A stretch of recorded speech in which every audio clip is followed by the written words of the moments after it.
नाही, अत्यंत गंभीर अशा प्रकारची घटना आहे आणि अत्यंत दुर्दैवी आहे। इतकं मोठं होर्डिंग पडल्यामुळे मोठ्या प्रमाणात लोक खाली दबले, लोकांना बाहेर काढलेलं आहे। काही लोकांवर उपचार चाललेले आहेत, काही डेथही या ठिकाणी झालेले आहेत, पण अजूनही लोक आतमध्ये असण्याची शक्यता असल्यामुळे आणि पेट्रोल पंप असल्यामुळे अतिशय केअरफुली त्या ठिकाणी कापणे आणि लोकांना बाहेर काढणे अशा प्रकारचं हे रेस्क्यू ऑपरेशन चाललेलं आहे। त्यामुळे आता सगळा फोकस जो आहे हा रेस्क्यू ऑपरेशनवर त्या ठिकाणी राहील। प्रत्येक व्यक्ती जो कोणी आत संभवित आहे अशा प्रत्येकाला बाहेर काढतपर्यंत हे रेस्क्यू ऑपरेशन या ठिकाणी चालवलं जाईल। पण प्रायमा फेसी अनेक अनियमितता या ठिकाणी दिसत आहेत।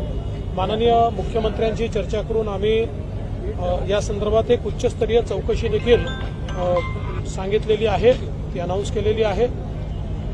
अतिशय गांभीर्याने कोणी परमिशन्स दिल्या, त्या योग्य होत्या का, परमिशन्स घेतल्या होत्या का, एवढं मोठं होर्डिंग लावताना ज्यावेळेस अशा प्रकारची अनप्रेसिडेंटेड विंड येईल किंवा मोठ्या प्रमाणात वारा येईल त्याचा स्टडी केला होता का, अशा या सगळ्या गोष्टींचा अभ्यास आता या ठिकाणी करावा लागेल।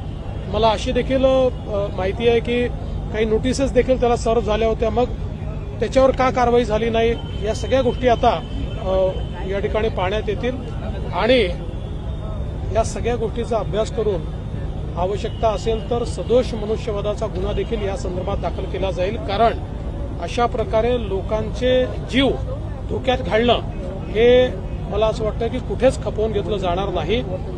यासोबत माननीय मुख्यमंत्री महोदयांनी मुंबईमध्ये जेवढे मोठे होर्डिंग्स आहेत त्याचं इमिजिएट ऑडिट करण्याचे देखील त्या ठिकाणी आदेश दिलेले आहेत।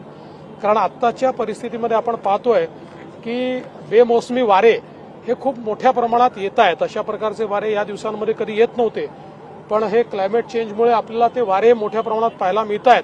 अजूनही काही अलर्ट्स आपल्याकडे वाऱ्यांच्या संदर्भात येत आहेत आणि म्हणून अशी दुर्घटना दुसरीकडे कुठे होऊ नये या दृष्टीनं तात्काळ हे ऑडिट करायला सांगितलेलं आहे। त्या टीम्स देखील बीएमसी लगेच डेप्यूट करते, उद्यापासून ऑडिट सुरू करून विशेषतः पहिल्या टप्प्यामध्ये जेवढे लार्ज साईज होर्डिंग्स आहेत त्या होर्डिंग्सचं ऑडिट त्या ठिकाणी केलं जाईल आणि जे काही लोक आता आतमध्ये असण्याची शक्यता आहे त्यांना काढण्याचीच प्राथमिकता असेल।